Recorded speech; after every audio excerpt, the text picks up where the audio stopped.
Comment choisir son contrat de mariage, ou plutôt comment bien choisir son contrat de mariage dans le cadre d'une gestion efficace de son patrimoine? Voilà la question qui va nous animer aujourd'hui dans Enjeu Patrimoine. Et pour en parler, nous avons le plaisir de recevoir deux experts du sujet sur le plateau de Smart Patrimoine. Nous avons le plaisir d'accueillir tout d'abord Nathalie Cousigou-Suas. Bonjour Nathalie Cousigou-Suas. Bonjour à tous. Bienvenue sur le plateau de Smart Patrimoine. Vous êtes notaire à Paris. Vous allez nous expliquer un petit peu quels sont les différents régimes de contrats de mariage qui existent et surtout comment les choisir en fonction de sa stratégie patrimoniale. Et à vos côtés, nous avons le plaisir d'accueillir également Guillaume Jouvin. Bonjour Guillaume Jouvin. Bonjour à tous. Vous êtes directeur de l'ingénierie patrimoniale chez Bred Banque Privée. Alors vous, la gestion de patrimoine, c'est votre métier au quotidien et vous allez nous expliquer un petit peu s'il y a des préférences à avoir quand on veut gérer son patrimoine en matière de contrat de mariage et surtout quelles sont les questions qu'il faut se poser. Alors, on va peut-être commencer rapidement avec vous, Nathalie Cousigou-Suas. C'est un sujet qu'on a déjà traité dans l'émission, mais on va rappeler rapidement quelles sont les grandes catégories de contrats de mariage. Séparation de biens, communauté. Exactement. Ce qu'il faut rappeler, c'est qu'on n'est pas obligé de faire un contrat de mariage. C'est-à-dire que si vous ne faites pas de contrat de mariage, ce qui est la pente naturelle de beaucoup de Français, peut-être à tort, eh bien, dans ce cas-là, la loi, elle vous donne un régime matrimonial qui est la communauté. Bien sûr. Donc, sous ce régime, contrairement à une idée répandue, on conserve tout ce qu'on reçoit de sa famille et tout ce qu'on avait avant le mariage. En revanche, il est impôt commun de tout ce qu'on gagne, de tout ce qu'on crée, dont des sociétés, pendant le mariage. Donc ça paraît bien, parce qu'on dit quand on se marie, c'est pour partager tout. Sauf que l'effet miroir, c'est qu'on partage aussi le mauvais, les dettes. Bien sûr. D'où les dettes d'une entreprise qu'on aurait créée. Même les dettes d'une entreprise, sauf bien sûr amortisseurs, bien sûr, parce que normalement on n'est pas tenu, mais on peut avoir une extension de la déconfiture de l'entreprise sur ses biens personnels. Donc d'où d'autres régimes matrimoniaux pour lesquels il faut aller voir son notaire et choisir un contrat. Le plus choisi, c'est la séparation de biens, où chacun est parfaitement indépendant, chacun conserve ses dettes pour l'essentiel, même si ça n'empêche pas d'acheter ensemble. Un autre contrat moins connu, mais très très bien aussi, et qui est le régime légal de beaucoup de pays nordiques, c'est la participation aux acquêts. Bien sûr. C'est-à-dire que pendant le mariage, on est chacun indépendant. Si je fais une dette, le patrimoine de mon conjoint est à l'abri. En revanche, en cas de divorce ou de décès, on partage tout ce qu'on a gagné par moitié. D'accord. Voilà, donc il y a tout Mais quelle différence avec la communauté alors Eh bien justement, c'est que la différence, très très bonne question, la différence avec la communauté, c'est que pendant le mariage, on ne peut pas aller poursuivre l'autre sur les dettes nées du chef, du conjoint. Donc ça crée une séparation de biens, une étanchéité des patrimoines vis-à-vis de l'extérieur, des créanciers. D'accord, donc ça protège effectivement en cas de faillite d'une entreprise. Ça protège en cas de liquidation. En revanche, on partage le bénéfice en cas de séparation, ce que beaucoup veulent faire. Très important. Donc la mairie n'offre pas de contrat de mariage. Enfin, entre guillemets, c'est le contrat de mariage de communauté, effectivement, que vous avez décrit. Si on veut faire rédiger un contrat de mariage, c'est avant le mariage. Alors, très bonne question. C'est impérativement avant le mariage, même si maintenant la loi est assouplie. On peut changer de régime matrimonial pendant le mariage, mais ça coûte très cher souvent, beaucoup plus cher que ne coûterait un contrat de mariage. Vous savez, le notaire, il est officier public, il est tarifé par l'État, donc un contrat de mariage, c'est de l'ordre de 250 €. Avant le mariage. Avant le mariage. Après, ça coûte beaucoup plus cher. Alors là, pas pour le notaire non plus, mais parce qu'il va avoir des taxes pour éventuellement séparer le patrimoine qui aurait été constitué, des frais de publication dans un journal d'annonce légale. Donc, moralité, n'hésitez pas à consulter, chers futurs époux, chers amoureux, votre notaire avant de se marier.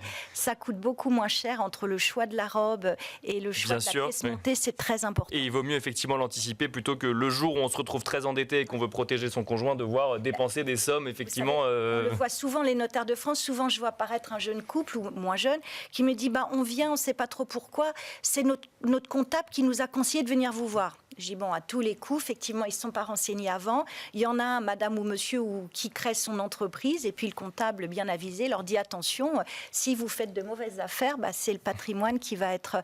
Donc c'est dommage parce qu'effectivement, ça aurait coûté beaucoup moins cher s'ils avaient pris la peine de venir consulter leur notaire. Guillaume Jouvin, directeur de l'ingénierie patrimoniale chez Bred Banque Privée. Votre métier, c'est d'aider vos clients à gérer au mieux leur patrimoine. Alors, je vais caricaturer un peu, mais le patrimoine peut venir de donations, d'héritage, ou de celui qu'on s'est constitué directement et qu'on a ensuite disséminé dans différents types d'investissements. Que vient faire le mariage et le contrat de mariage dans tout ça, Guillaume Jouvin ?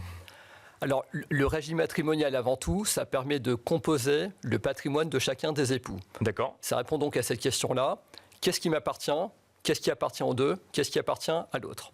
Et donc, dans ce cadre-là, en tant que banquier, on doit informer nos clients en disant tel actif vous appartient, tel actif vous appartiendra en cas de décès. Et souvent, si on est consulté, c'est avec cette volonté de se dire je souhaite protéger mes proches, mon épouse, mes enfants. Comment est-ce que je peux anticiper la transmission à leur profit ? Et là, le contrat de mariage intervient aussi, le choix du contrat de mariage intervient aussi dans la protection de ses proches. Parce qu'effectivement, on a toujours l'impression que quand on choisit un contrat de mariage, c'est parce qu'on va anticiper le moment où on va divorcer. Mais quand on parle de protection de ses proches, là, le choix du contrat de mariage a aussi un intérêt ? Le choix du contrat de mariage, c'est... Alors, on a 3 raisons d'en faire un. La première, c'est de se dire qu'est-ce qui se passe si jamais un créancier vient me saisir, avant même de penser au divorce. Deuxième chose qui peut arriver, je divorce. Que se passe-t-il en cas de divorce ? Et dernière chose qui arrivera à tous, que se passe-t-il en cas de décès ? D'accord. Et généralement, en cas de décès, il y a une volonté de protéger son conjoint. Et alors, sur chacun de ces 3 cas, il y a une réponse avec un contrat de mariage différent ? Alors, dans chacun de ces 3 cas, on a tous des prismes différents, on a tous une histoire, une volonté qui est personnelle et singulière. Et donc, chacun des régimes peut répondre à certaines préoccupations. D'ailleurs, on n'a pas les mêmes forcément en début de vie qu'en fin de vie. Bien sûr. Généralement, mais comme nous l'a dit Nathalie Coucy-Goussuas, on peut pas. Enfin, c'est un certain coût de changer de contrat de mariage, donc c'est pas mal de l'anticiper un petit peu au moment du mariage. Tout à fait. Alors c'est bien de l'anticiper au début du mariage, mais on n'a pas les mêmes besoins à 25 ans qu'à 70 ans. Bien sûr. On n'a pas forcément autant de petits-enfants à 25 qu'à 70. Bien sûr.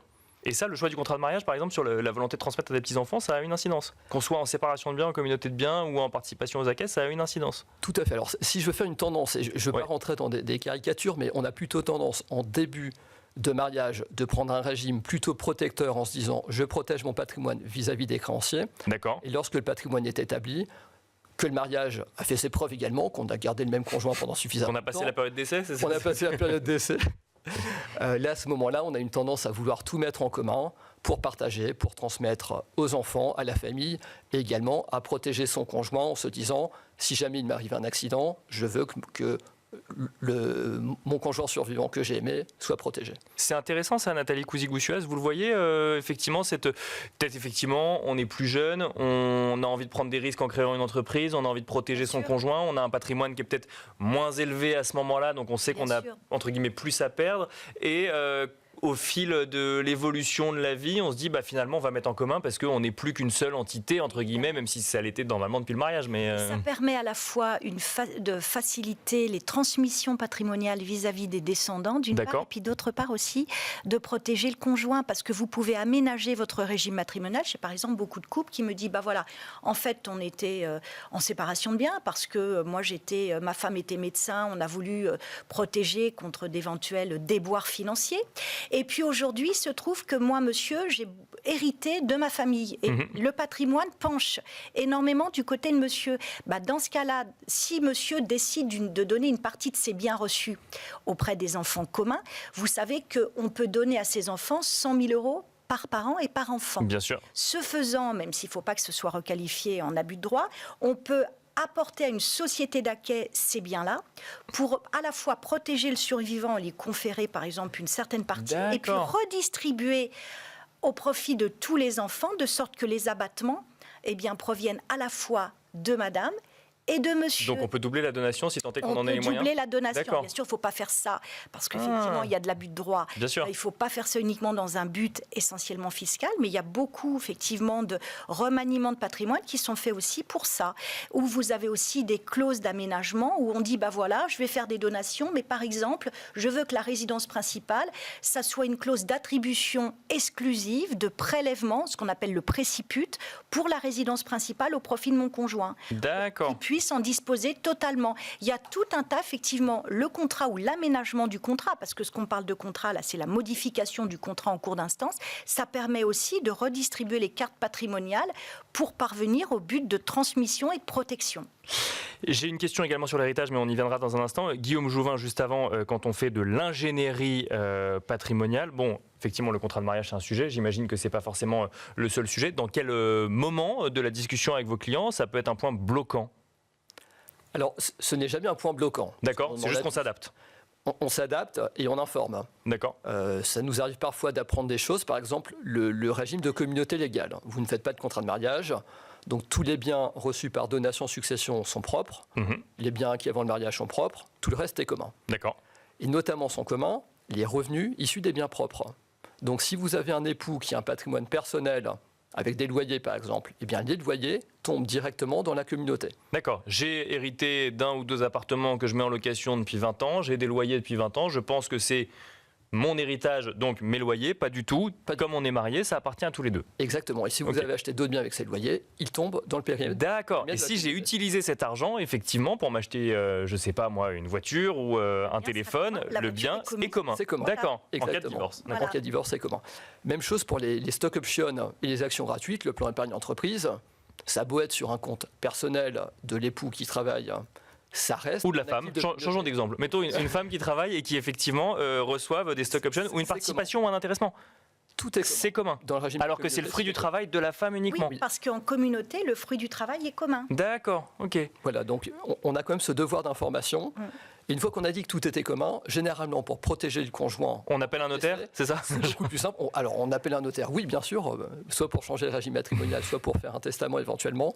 Mais en tout cas, voilà, nous, en tant que banquier, on a ce rôle de conseil. Et ça arrive souvent de... Alors parce qu'effectivement, là on a donné l'exemple de volonté de changer de régime matrimonial. Ça arrive souvent cette volonté de changer de régime matrimonial pour se protéger, entre guillemets, ou pour...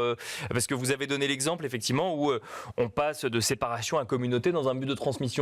L'inverse arrive aussi? Alors, passer de communauté en séparation, comme le dit ma Nathalie collègue, Gouzi-Goussias, bien sûr. C'est très onéreux. D'accord, je comprends. Ça va coûter à peu près 4%, un petit peu moins, mais donc c'est très onéreux. Et si jamais c'est fait dans une période suspecte, lorsque l'entrepreneur a des difficultés, c'est compliqué. Ça va être remis en cause par les créanciers. Nathalie Gouzi-Goussias, un sujet que j'aimerais traiter avant qu'on conclue l'émission. En cas de décès sans enfant, la rédaction d'un contrat de mariage ne suffit pas à faire hériter son conjoint. J'ai appris ça récemment. Il faut en plus quand même faire un testament.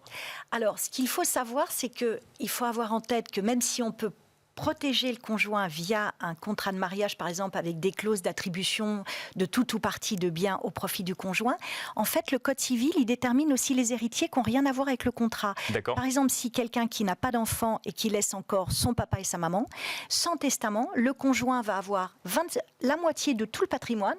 Bien sûr. Et papa et maman, chacun un quart. D'accord. S'il n'y a plus papa et maman, le conjoint évince les frères et sœurs sans testament. D'accord. Donc, on n'est pas, si vous voulez, c'est mieux de faire un testament parce que là-dessus, mais une personne qui n'a pas d'enfant et qui n'a plus ses parents, son conjoint automatiquement hérite d'elle. D'accord, voilà. Donc c'est important d'avoir conscience effectivement que y a différentes règles qui s'appliquent en matière d'héritage. Oui. Tout à fait, et elles sont distinctes parce que vous faites un sondage dans la rue, vous demandez à tout le monde, on sort sur l'avenue de Friedland et on dit je suis en séparation de biens, est-ce que vous croyez que je vais hériter de mon mari ou de ma femme? Tout le monde va vous dire bah non, vous êtes en séparation de biens, on n'hérite pas. C'est une fausse idée qui nous vient du Code Napoléon. Bien sûr. Même en séparation de biens, on hérite pareil, comme en communauté. Mais sans testament, on peut se retrouver à hériter avec ses beaux-parents. Donc c'est intéressant de l'avoir Exactement. Alors c'est peut-être aussi ce que voulait le défunt. Complètement, mais c'est juste intéressant de le savoir. Exactement. Merci beaucoup. Merci Guillaume Jouvin, directeur de l'ingénierie patrimoniale chez Bret Banque Privée. Merci Nathalie Gouzi-Goussias, notaire à Paris. Merci à tous les deux. Et quant à nous, on se retrouve tout de suite dans l'œil de l'expert.